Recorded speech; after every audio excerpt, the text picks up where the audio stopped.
Guys and girls, welcome back to Vermont Outlook's beginner's course on fundamentals. In today's session, session 5, we're going to look at the types of inflation an economy can experience. Every economy experiencing inflation, which we know is a decrease in the purchasing power of the money due to prices increasing, will have a definitive reason for, of course, the increase in prices. Now, it's important to understand that some inflation is internally driven, and this is what we tend to refer to as the healthy type of inflation, whilst others is externally driven and can cause some confusion.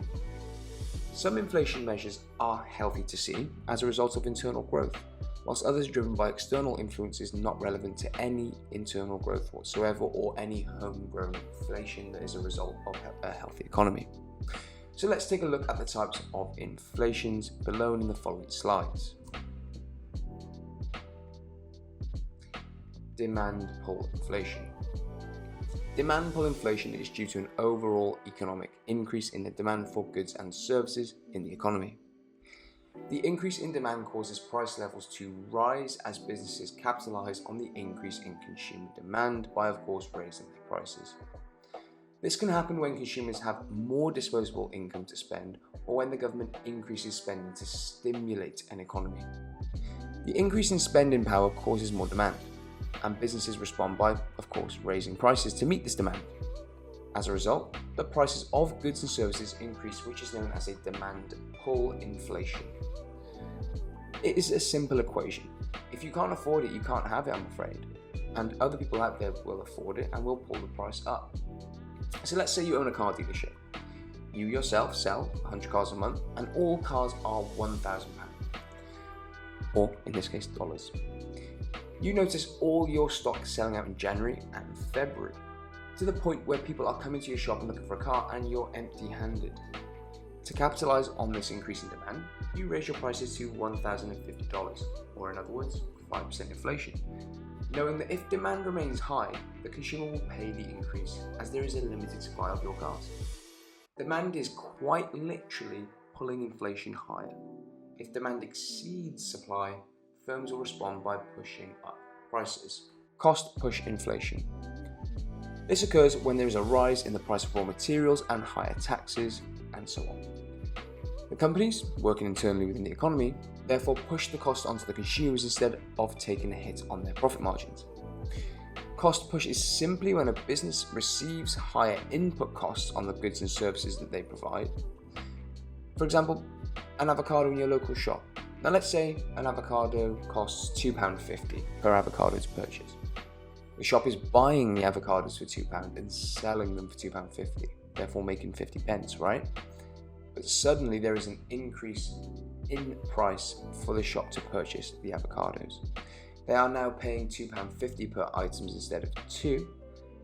Therefore, instead of taking the hit, they now sell the avocados for £3 to compensate for the costs. In other words, they push the 50p onto you, the consumer, to pay. They quite literally push the cost. As a result of the increase in raw materials, firms will have to raise their prices to maintain their profit margins, which in turn causes the general price level to increase, resulting in inflation, and of course, this will then be sustained. Cost push inflation is different from demand pull inflation, which occurs when there is an increase in aggregate demand for goods and services, which of course raises prices. Core inflation.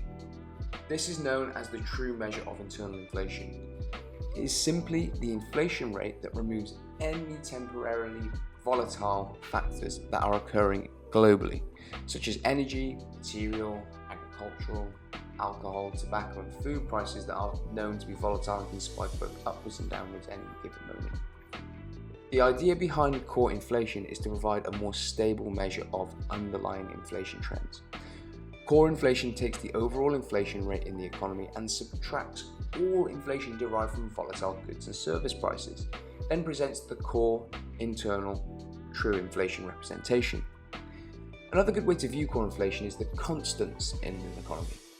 No matter what, these goods and services will always be there, such as second-hand cars, rent, house prices.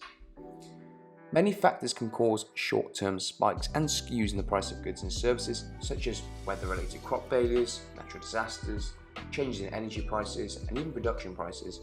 And to understand the true level of inflation inside an economy, a central bank and economists rely on the core inflation to help them identify long-term trends in inflation and make more accurate predictions about the future health and spending habits within the economy. Imported inflation. Now, a depreciation in an economy's native currency and its exchange rate will make imports more expensive, as now businesses situated in the economy must pay more units of their currency in conversion to another currency to purchase goods and services. Therefore, the prices will increase solely due to the exchange rate effect. On the other hand, a depreciation of a currency will also make exports more competitive and will increase demand. The cheaper the currency becomes due to weakness internally in the economy, the closer an economy is getting to its trough. Remember this GDP cycle. Then the economy will likely start to recover. The cycle repeats. Now that's a side note, but imported inflation tends to be due to a depreciation in a currency for the native economy. Now, a lot of investors confuse imported inflation with cost push inflation.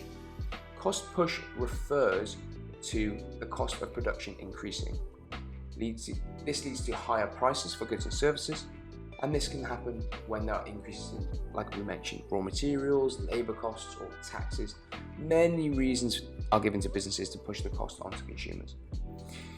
Now, as a result, firms will have to raise their prices to maintain their profit margins, which in turn will cause the general price level to increase, resulting in inflation.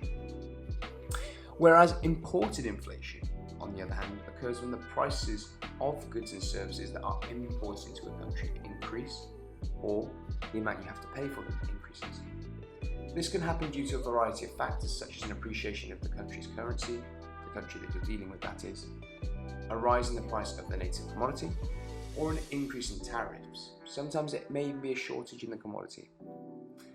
When the price of imported goods and services go up, companies inside the economy that are importing the goods and services may be forced to raise their prices to remain competitive, which can lead to inflation.